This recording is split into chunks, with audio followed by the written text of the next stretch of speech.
പരിശുദ്ധമായ ദുൽഹജ്ജിന്റെ പവിത്രമായ 10 ദിനങ്ങൾ, ആ ദിനങ്ങളിൽ ഏറ്റവും കൂടുതൽ നമ്മൾ അധികരിപ്പിക്കേണ്ടത് സുന്നത്ത് നോമ്പുകളെയാണ്.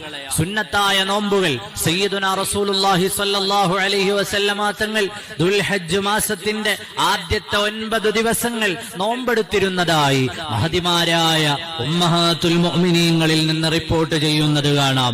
ആ ദിവസങ്ങളിലെ നോമ്പ് അത് പ്രത്യേകമായി സുന്നത്താണെന്ന് മഹാനരായ സൈനുദ്ദീൻ മഖ്ദൂം റളിയല്ലാഹു അൻഹു രേഖപ്പെടുത്തുകയാണ്. ദുൽഹജ്ജിന്റെ 1 മുതൽ നോമ്പെടുക്കാൻ നാം പരിശ്രമിക്കുക.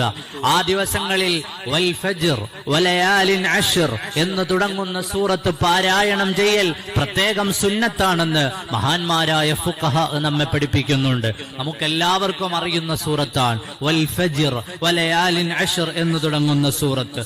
ആ സൂറത്ത് അല്ലാഹു സുബ്ഹാനഹു വ തആല ഏറ്റവും പ്രിയപ്പെട്ട ദുൽഹജ്ജിന്റെ ദിവസങ്ങൾ, അല്ലാഹുവിന്റെ അടുക്കൽ ദുൽഹജ്ജിന്റെ 10 ദിവസങ്ങളെ പോലെ പ്രിയപ്പെട്ട മറ്റു ദിവസങ്ങളില്ലെന്ന് സയ്യിദുനാ മുഹമ്മദുർ റസൂലുള്ളാഹി സ്വല്ലല്ലാഹു അലൈഹി വസല്ലം.